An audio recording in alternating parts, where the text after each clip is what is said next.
Meus irmãos, antes da gente entrar no estudo mesmo da palavra, ler e trocar ideias, estudar a palavra, eu gostaria de propor que nós fizéssemos um pequeno debate, uma troca de ideias sobre essas três palavras aqui: servo, discípulo e apóstolo. Por quê? Porque essas três palavras, elas aparecem em quase todas as palavras de Jesus, em quase todos os ensinamentos de Jesus. E muitas vezes a gente não atinge a totalidade do significado dessas palavras. É muito mais do que a gente pensa. Por isso, quando eu fui estudando para preparar o trabalho de hoje aqui, eu me deparei com essa necessidade de a gente conversar sobre essas três palavras, porque muitas vezes nós, como eu disse, a gente tem uma visão limitada. Tá? Aí eu busquei dicionário, né? E a opinião de professores e tudo, para nós entendermos bem cada uma delas. E estamos abertos aqui a ouvir também a opinião de cada um sobre elas. Ok? Servo. O que alguém aqui poderia dizer? Alguém quer dizer o que é servo? Na sua própria visão, no seu próprio entendimento? Pelo menos o que eu entendo, servo, a própria palavra já indica, né? Aquele que serve. Servo, aquele que serve. Ótimo. Talvez alguém vai dizer assim: escravo. A Margarete disse: aquele que serve, ou servidor. Poderia ser escravo? Também poderia ser. Mas eu encontrei outros ampliando esse significado.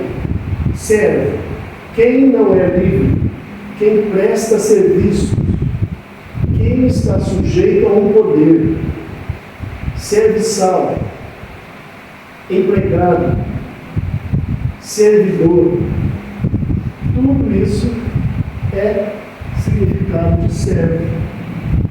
Então, quem, como eu, pensava que servo é só escravo, não é só escravo. É qualquer pessoa que presta um serviço que serve a alguém, ou serve a algum propósito. Era comum na antiguidade, né? Não havia CLT, carteira de trabalho, não havia empresas, né? Então, o patrão, o senhor, o homem rico, o chefe de família rica, né? Ele tinha servos. Isso não quer dizer que eram escravos dele, não.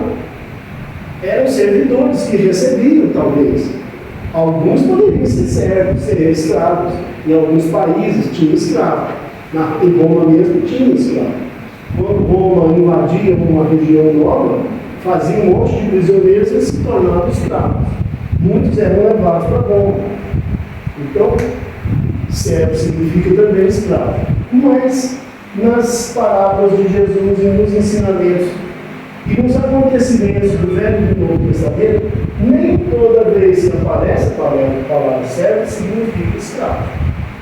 Pode ser um empregado, um servidor, um criado. Ok? Foi essa a conclusão que eu cheguei. Bom, vamos lá. Discípulo. Essa é mais fácil, né? Para nós entendermos. Aqui tem um monte de professores. Discípulo, né? O que eu encontrei, gente? Aprendiz, seguidor de uma ideia, aluno que continua o trabalho do mestre. Tudo isso, discípulo. Talvez vocês tenham também mais algum conceito de discípulo. Era muito comum nas filosofias falar discípulo só, discípulo de Platão. Ou seja, aqueles que seguiam. Que você acompanhava Jesus, era chamado discípulo, não era? Então, olha aí. É o que diz aqui, ó. Seguidor de uma ideia. Aluno que continua o trabalho do mestre. Tudo isso é discípulo. Certo? Servo também, como vocês podem Raimundo deve estar lembrado, acentuou bem lá no feudalismo, né? Onde tinha o feudalismo, que é o senhor feudal, onde ele tinha as terras e tinha o servo, onde ele trabalhava tantas horas do senhor feudal. Então ele servia, mas não era assalariado, ele recebia em troca Em troca de vendedorias. acentuou nessa fase. É um sistema de pagamento, de retribuição de remuneração. Isso aí. E apóstolo? Realmente, os discípulos de Jesus significar apóstolos. Eu não sei se eu consigo, eu não posso. Então, é por isso que a gente, que eu quis trazer para a gente conversar. Não sei se é apóstolo ou discípulo. Então, nós vamos chegar lá, O que você acha? Pegando assim como referência, né, o Pedro, né, apóstolo Pedro, né, é aquele que leva a mensagem a outros, né? Está aproximando, né? Será que é porque ele segue a ideia, mas o discípulo segue a ideia? O apóstolo, além de seguir a ideia, ele leva o ensinamento? Agora vamos lá, o que eu encontrei e depois nós vamos fazer uma conclusão. Apóstolo, quem se dedica a uma doutrina. Evangelizador, propagador de uma ideia, doutrinador. A conclusão que eu cheguei, que eu posso errar, por isso que eu falei que a gente vai conversar, nós vamos trocar ideias. Alguém pode ser ao mesmo tempo as três coisas: servo, discípulo e apóstolo. Mas, com toda certeza, quem é apóstolo, um dia foi discípulo. Primeiro ele foi discípulo, para depois ele se tornar apóstolo. Primeiro ele aprendeu, para depois ele ensinar. Mais ou menos como o professor. O discípulo, ele aprende, o apóstolo já realiza. Já realiza. Isso, mas ele continua aprendendo. Ele é discípulo e apóstolo ao mesmo tempo. É porque o aprender não tem fim. Não tem limite, não tem Não tem. Porque quanto mais você aprende, mais você conclui que não sabe nada. Você precisa aprender mais. Por quê? Porque a visão vai ampliando. Exatamente. Meus irmãos, eu quis fazer essa conversa, esse diálogo sobre essas três palavras, e a gente, conversando sobre elas, a gente tem um entendimento para a hora que a gente chegar na parábola, fica mais fácil. Vai ficar mais fácil de entender, até lembrando de outras passagens e de outras parábolas também, onde muitas vezes aparecem essas palavras e a gente fica assim. É igual a dona Wanda está falando. Os discípulos, dona Wanda, no começo, eles eram só discípulos, porque estavam ainda aprendendo. Chegou num certo ponto, aquilo que eles já sabiam, eles já estavam passando adiante, mas eles continuavam aprendendo. Né? Quando Jesus foi crucificado, quando Jesus encerra ali aquela missão momentânea dele, eles deixam de ser discípulos. Eles já não estavam, o mestre já não estava ali ensinando diretamente para eles. Eles passam a ser apóstolos. Né? Esse é o a minha maneira humilde de entender. Talvez a coisa seja bem mais ampla do que isso. Mas esse foi o meu entendimento aqui, dessas três palavras. Como eu disse, do servo também. Não significa que ele é um escravo, um escravizado, que ele é torturado, coisa assim. Não, às vezes ele é um prestador de serviço. Tá? Isso aí ela faz naquela época. Hoje a gente não usa essas palavras mais. Sim, não usa. Usa para servidor público, por exemplo. Servidor é derivado de servo. Isso aí. Só não usa a palavra, mas continua fazendo as mesmas coisas. Servindo, aprendendo, ensinando. É isso aí. Eu gostaria de ilustrar um pouquinho o que a gente conversou até agora com uma mensagem aqui de Emmanuel no Fonte Viva. A mensagem 57, o título dela, Apóstolos.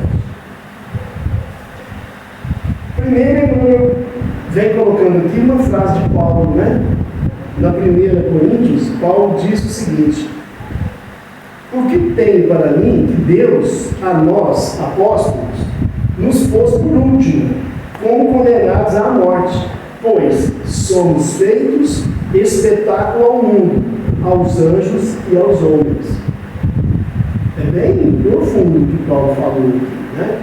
Mas ele quis definir bem o papel do apóstolo, né? Ainda mais um apóstolo de Jesus, né? Que enfrentou o mundo inteiro contra eles, né? Para não desanimar e levar adiante a doutrina. Vamos lá, o que Emmanuel fala? Gente, isso aqui é o suor, viu? Repete sempre, né? O apóstolo é um educador por excelência. Nele residem a improvisação de trabalho e o sacrifício de si mesmo para que a mente dos discípulos se transforme e se ilumine rumo à esfera superior. O legislador formula decretos que determinam o equilíbrio e a justiça na zona externa do campo social. O administrador dispõe dos recursos materiais e humanos, acionando a máquina dos serviços terrestres. O sacerdote ensina ao povo as maneiras da fé em manifestações primárias. Vem falando de cada um aqui. O artista embeleza o caminho da inteligência, acordando o coração para as mensagens edificantes que o mundo encerra em seu conteúdo de espiritualidade. O cientista surpreende as realidades da sabedoria divina criadas para a evolução da criatura e revela-lhes a expressão visível ou perceptível ao conhecimento popular. O pensador interroga, sondando os fenômenos passageiros. O médico socorre a carne enfermiça. O guerreiro disciplina a multidão e estabelece a ordem. O operário é o ativo menestrel das formas, aperfeiçoando os vasos destinados à preservação da vida. Os apóstolos, porém, são os condutores do Espírito. Em todas as grandes causas da humanidade, são instituições vivas do exemplo revelador, respirando no mundo das causas e dos efeitos, oferecendo em si mesmos a essência do que ensinam, a verdade que demonstram e a claridade que acendem ao redor dos outros. Interferem na elaboração dos pensamentos dos sábios e dos ignorantes, dos ricos e dos pobres, dos grandes e dos humildes, renovando-lhes o modo de crer e de ser, a fim de que o mundo se engrandeça e se santifique. Neles surge a equação dos fatos e das ideias, de que se constituem pioneiros ou defensores, através da doação total de si próprios a benefício de todos. Por isso passam na terra, sim, os apóstolos, né?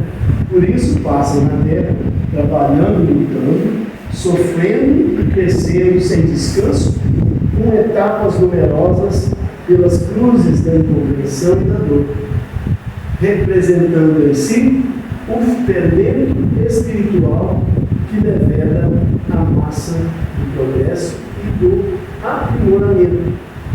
Transitam no mundo conforme a definição de Paulo de Tarso, como se estivessem colocados pela providência divina nos últimos lugares da experiência humana, à maneira de condenados a incessante sofrimento, pois neles estão condensadas a demonstração positiva do bem para o mundo, a possibilidade de atuação para os espíritos superiores e a fonte de benefícios imperecíveis para a humanidade inteira. Quer dizer, apóstolo é coragem, é sacrifício. Falando nisso, eu lembrei que dos 12 apóstolos, apenas um desencarnou de forma natural. 11 foram desencarnes violentos, né? Assassinatos, execuções, suicídio, no caso do Judas, né? Todos, apenas João foi o único que envelheceu e desencarnou de forma natural. Quer dizer, o apostolado, né? Jesus e quantos outros, né? Sócrates e quantos outros foram considerados apóstolos, né? João Batista. É isso, né? Era sacrifício mesmo, era martírio, vamos dizer assim. Ok, gente? Até aqui.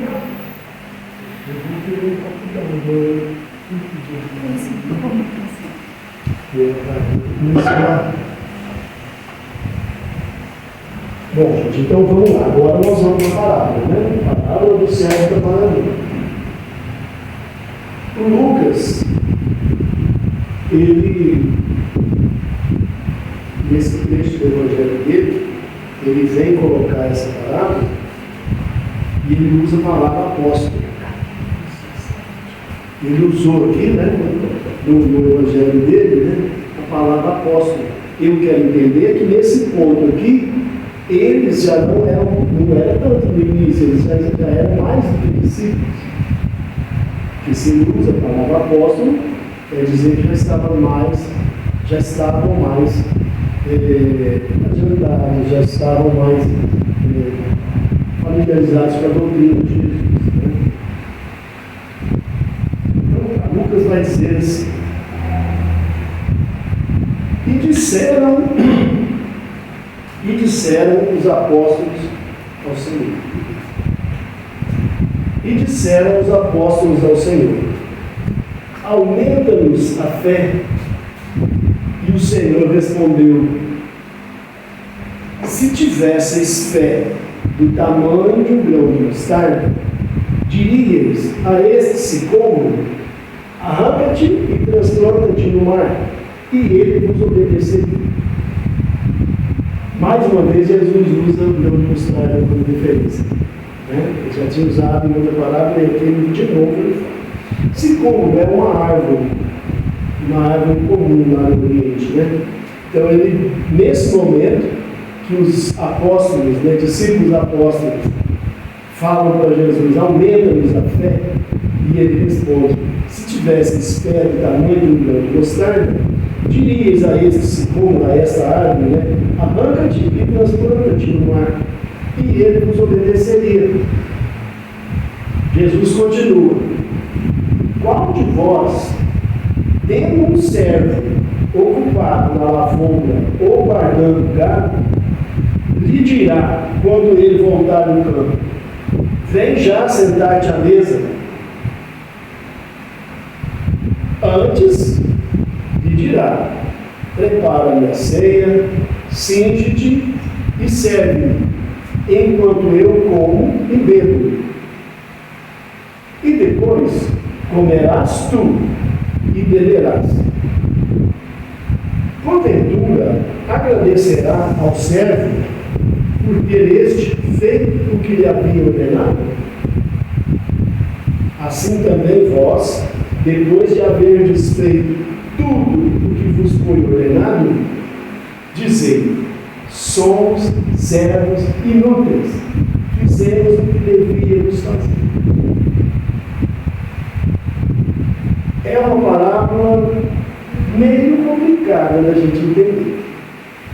Mas, vamos tentar, né? A gente vai conversando e nós vamos entender essa parábola.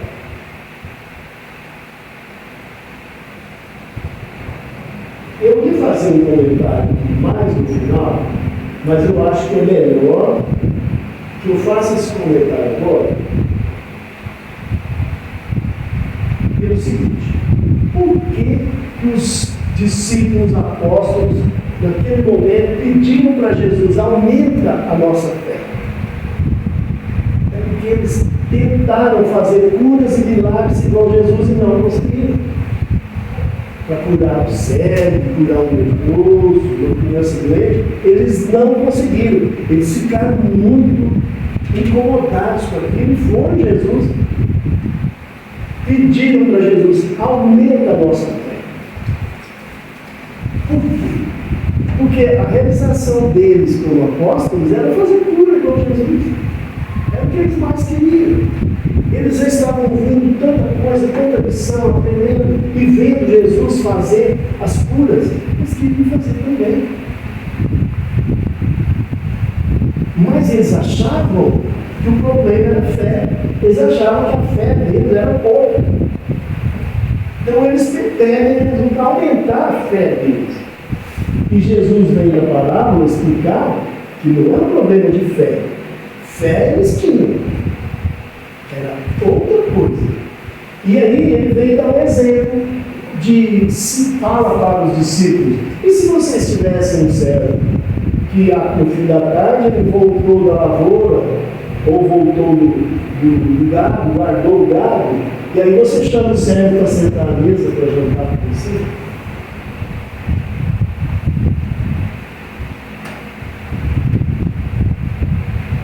Gente, na antiguidade, naquela região, quando um patrão contratava um servo, um funcionário, um servidor, era costume deles fazerem um acordo, um acerto, que no fim da tarde, depois do trabalho na lavoura ou no gado, quando o servo voltava para casa, o servo deveria preparar o jantar do patrão primeiro.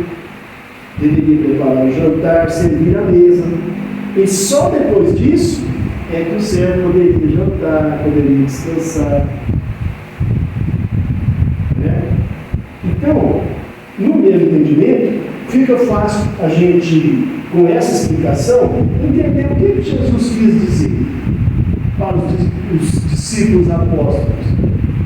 A questão não é de fé. Eles estavam preocupados com a cura, com milagres, que eles queriam realizar. Mas é a mesma coisa, se eles pudessem naquele momento fazer tudo isso, era a mesma coisa de um patrão que quando o servo volta, chama ele para sentar à mesa e jantar. Não. O servo voltou, mas o servo tem um acordo com o patrão de preparar a janta, servir a mesa. Aí sim, depois que o patrão está jantando, aí ele vai descansar, ele vai jantar também. Em outras palavras, não é na hora dos discípulos fazerem curas, fazerem milagres. Era isso. Não era uma questão de fé.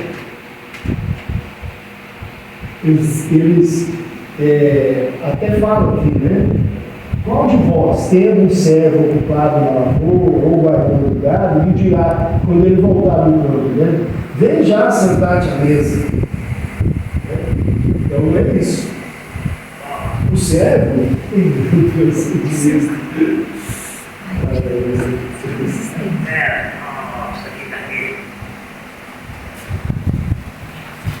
por isso que a gente precisa de trazer esses ensinamentos para o tempo de hoje, que isso é o que nós vivemos, né? A antecipação do...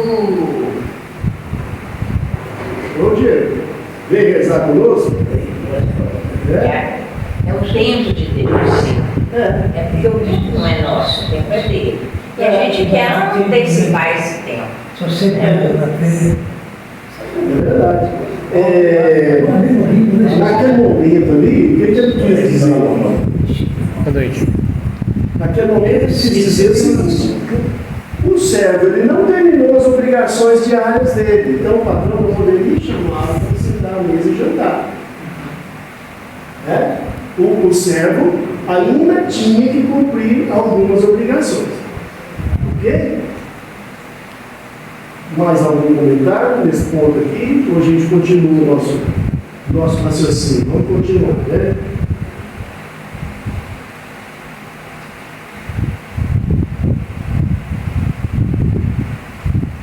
Eu peguei um trecho aqui do livro, do Parábolas do Senhor Jesus, que o autor faz assim, um pequeno comentário.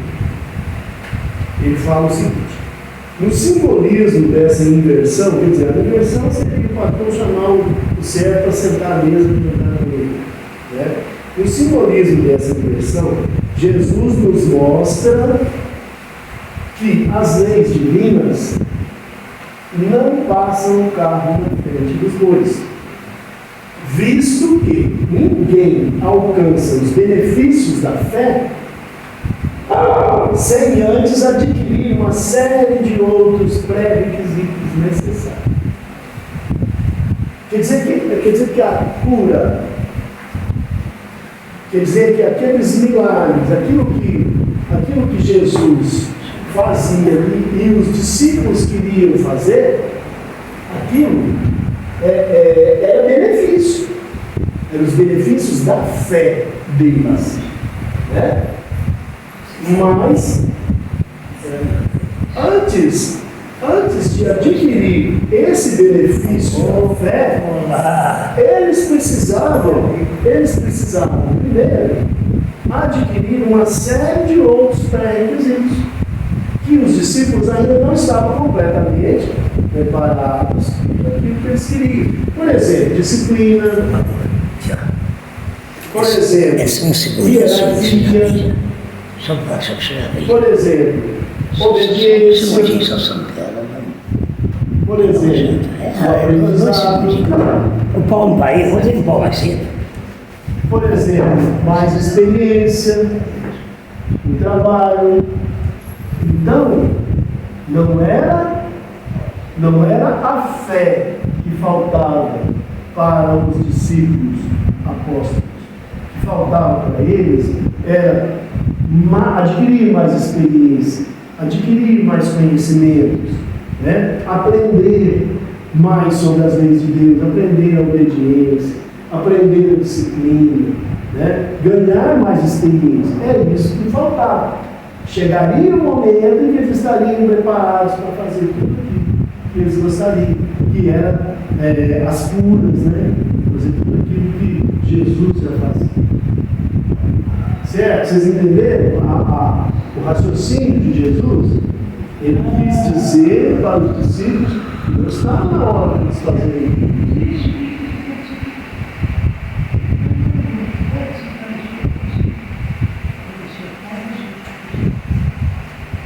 Certo, gente?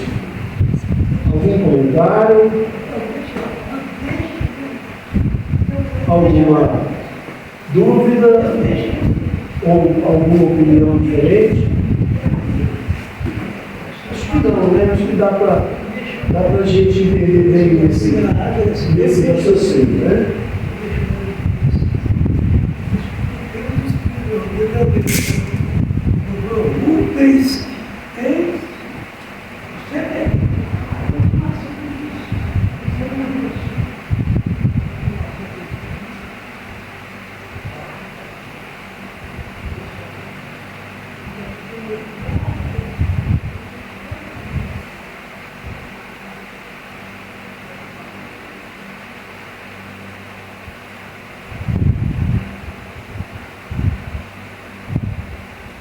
A gente vai pensando assim, né? Os discípulos,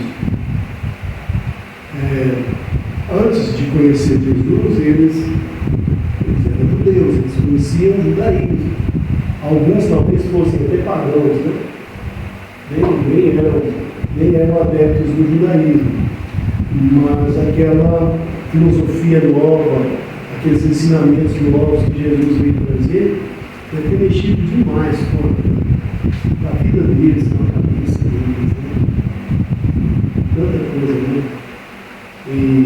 E por isso eles adoravam Jesus, eles amavam Jesus, de fato. E eles queriam ser o melhor discípulo possível. Eles queriam ser também o melhor apóstolo possível, agradar a Jesus. Queriam cumprir tudo aquilo que Jesus estava propondo a eles.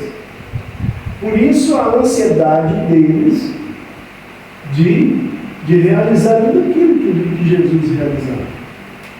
Né? Enfim, a explicação vem ali, né?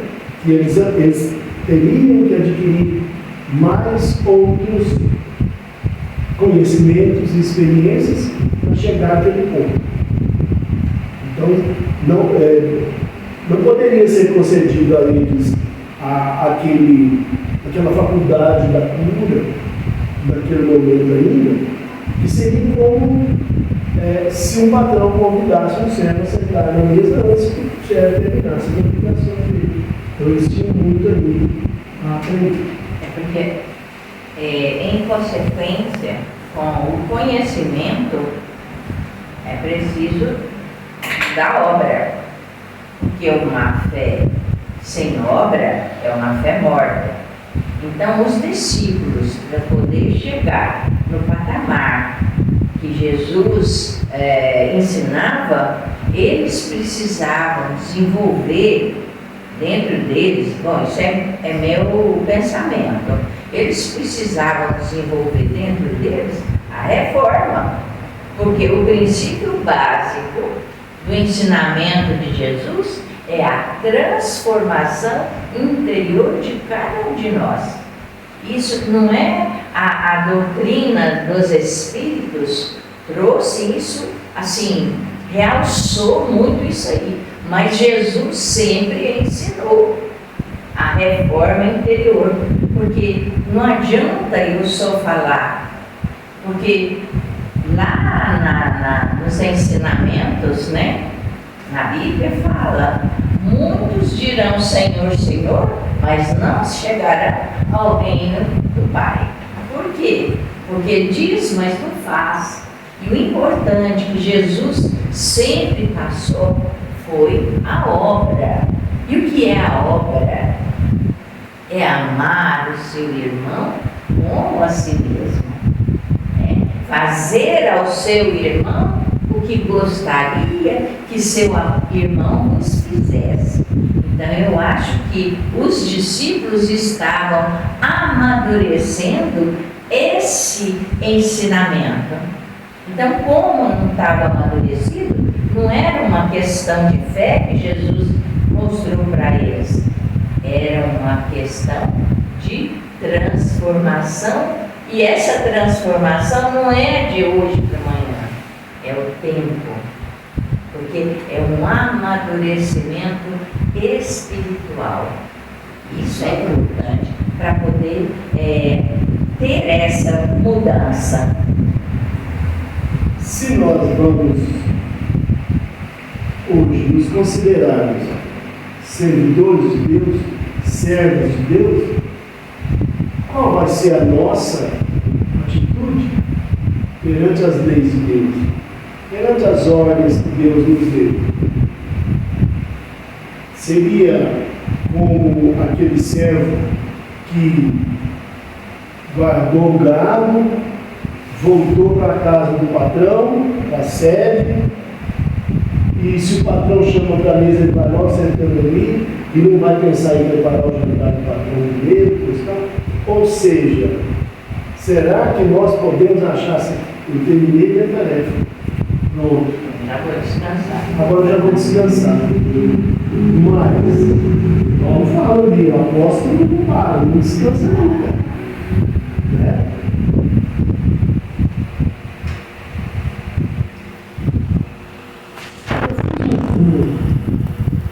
Eu pesquei também um trecho de estudo dessa parábola com alguma conclusão nossa. Devemos prestar atenção quanto ao estrito cumprimento do dever, não deve ser um ato isolado, somente com a intenção de ficar livre da obrigação. O que muitas vezes pode ocorrer até de forma incompleta.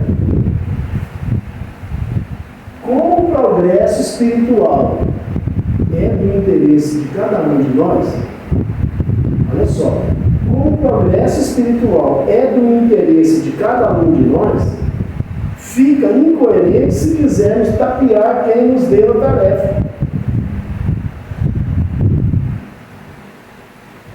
O apóstolo, ele ao levar uma doutrina, ele está levando pelo exemplo dele, pelo ensinamento dele, ele está o quê? Ele está fazendo mais até do que aquilo que foi pedido a ele. Ele não para descansar, ele não cruza os braços, ele continua o trabalho. Então, é essa a síntese daquilo que a gente vai buscar na palavra. Né? Tudo que nos for ordenado, devemos realizar com boa vontade, com alegria, sempre dando um pouco mais. Porque esse é o papel do servo verdadeiramente útil. Aquilo que Deus espera de nós. Você falando aí, eu lembrei da última parábola, acho que foi a última. Uma das últimas que você falou, do servo que tinha que ficar do lado de fora, com a tocha acesa. Porque ele nunca saberia que hora que ia precisar do serviço dele. E assim somos os que se candidatam a servir ao Pai. A gente tem que estar sempre alerta, né? com a fé, né? Com a luz acesa. Porque qualquer hora a gente pode ser chamado ao serviço. Achei muito importante. E aí acho que combina com o que você está falando aí. Que o servo tem que estar sempre atento. Você lembra dessa parábola que você falou? Eu acho que era aquela das virgens prudentes e das virgens nécias. Que umas vão levar o azeite. Eu achei muito interessante. É isso, né? A ideia da parábola é que nós, como discípulos, além de fazermos aquilo que nos é dado fazer, pelo acordo, pela obrigação, fazemos mais um pouquinho, irmos além. Assim nós estamos fazendo aquilo que Deus espera de nós. Né? E um dia nos tornarmos apóstolos também. Né? Claro que ainda está longe, né? Mas um dia nós vamos nos tornar apóstolos. Meus irmãos, muito obrigado. Muito obrigado pela participação, pela ajuda. Não sei se atingi o objetivo, acho que sim. Né?